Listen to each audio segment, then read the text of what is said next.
नमस्कार दोस्तों, मैं अमन। आज है 21 जनवरी और चलिए जानते हैं 21 जनवरी से संबंधित कुछ इंपॉर्टेंट अपडेट्स। तो आज का पहला अपडेट्स है, हाल ही में भारत की किस टेनिस सुपरस्टार ने खेल से संन्यास लेने का घोषणा कर दिया? ऑप्शन आपके सानिया मिर्जा, महक जैनी, रिया भाटिया, तारा अय्यर। तो यहाँ पे जानते हैं भारत की टेनिस सुपरस्टार सानिया मिर्जा ने खेल से संन्यास लेने की घोषणा कर दिया है। ऑस्ट्रेलियन ओपन खेलने पहुंची सानिया मिर्जा का कहना है कि ये उनका आखिरी सीजन होगा। सानिया मिर्जा ने ऑस्ट्रेलिया ओपन 2022 में महिला युगल के पहले दौर में हार के बाद संन्यास की घोषणा की। सानिया मिर्जा ने प्रोफेशनल करियर की शुरुआत साल 2003 में की थी। वे अपने करियर में डबल्स में नंबर 1 भी रह चुकी हैं। तो इस प्रकार से सही ऑप्शन है आपका ए, सानिया मिर्जा। आज का अगला अपडेट है, भारत की हिंदुस्तान एरोनॉटिक्स लिमिटेड ने एडवांस लाइट हेलीकॉप्टर निम्न में से किस देश को बेचने का समझौता किया? ऑप्शन है आपके श्रीलंका, नेपाल, म्यांमार, चीन और मॉरिशस। तो यहाँ पे जानते हैं हिंदुस्तान एरोनॉटिकल लिमिटेड ने मॉरिशस सरकार के साथ उन्नत हल्के हेलीकॉप्टर के निर्यात के लिए एक अनुबंध पर हस्ताक्षर किए हैं। इसका इस्तेमाल मॉरिशस पुलिस बल करेगी। मॉरिशस सरकार पहले से ही हिंदुस्तान एरोनॉटिकल लिमिटेड निर्मित AALH और DO-228 विमान संचालित कर रही है। HAL ने अपने बयान में कहा कि इस अनुबंध के साथ HAL और मॉरिशस सरकार ने 3 दशकों में लंबे समय से चले आ रहे अपने व्यापारिक संबंधों को और मजबूत किया है। तो इस प्रकार से आपका सही ऑप्शन है डी, मॉरिशस। आज का अगला अपडेट है, ICC ने वर्ष की सर्वश्रेष्ठ महिला T20 निम्न में से किस भारतीय खिलाड़ी को जगह मिली है? तो आपके ऑप्शंस हैं मिताली राज, दूसरे हैं आपके स्मृति मंधाना, अगला है हरमनप्रीत कौर और चौथा है आपका पूनम यादव। तो यहाँ पे जानते हैं भारत की स्टार सलामी बल्लेबाज स्मृति मंधाना को 2021 में क्रिकेट के सबसे छोटे प्रारूप में शानदार प्रदर्शन करना अंतर्राष्ट्रीय क्रिकेट परिषद के साल की सर्वश्रेष्ठ महिला T20 में जगह मिली है। T20 प्रारूप में भारतीय टीम की उप कप्तान और बाएं हाथ की बल्लेबाज मंधाना 2021 में 31.87 की औसत से 255 रन बनाकर भारत की शीर्ष स्कोरर रही हैं।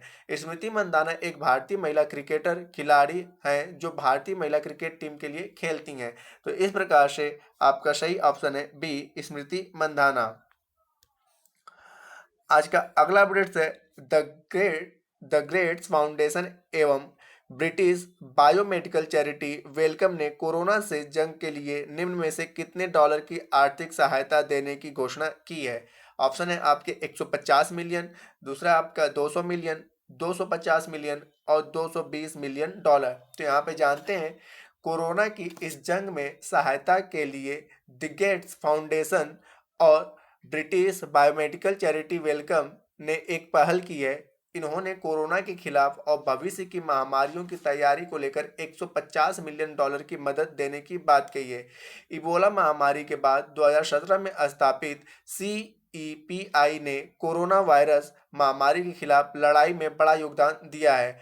इसने 14 वैक्सीन प्रोजेक्ट के लिए फंड मुहैया कराया है, जिनमें एस्ट्राजेनेका, मर्डेना और नोवावैक्स शामिल है। तो इस प्रकार से आपका सही ऑप्शन है ए, 150 मिलियन डॉलर।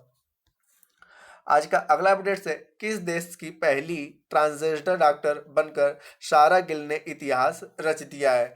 तो आपके ऑप्शन है नेपाल, बांग्लादेश, पाकिस्तान और भूटान। तो यहाँ पे जानते हैं पाकिस्तान की पहली ट्रांसजेंडर डॉक्टर सारा गिल ने इतिहास रच दिया है। सारा गिल ने कराची के जिन्ना मेडिकल एवं डेंटल कॉलेज से MBBA अंतिम वर्ष की परीक्षा उत्तीर्ण की है। वे पाकिस्तान में किन्नरों के लिए काम करने वाले एक गैर सरकारी संगठन से जुड़ी हुई हैं। पाकिस्तान में हाल के वर्षों में ट्रांसजेंडर आबादी के सशक्तिकरण के कदम उठाए गए हैं। उनका ट्रांसजेंडर नागरिक के रूप में पंजीयन शुरू किया गया है। तो इस प्रकार से आपका सही ऑप्शन है सी, पाकिस्तान।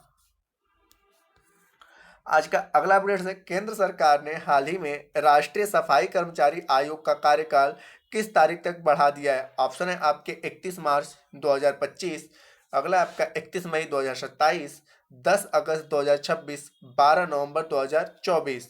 तो यहाँ पे जानते हैं केंद्र सरकार ने राष्ट्रीय सफाई कर्मचारी आयोग का कार्यकाल बढ़ाकर 31 मार्च 2025 कर दिया है। राष्ट्रीय सफाई कर्मचारी आयोग का गठन 12 अगस्त 1994 को संसद में पारित अधिनियम के तहत किया गया था।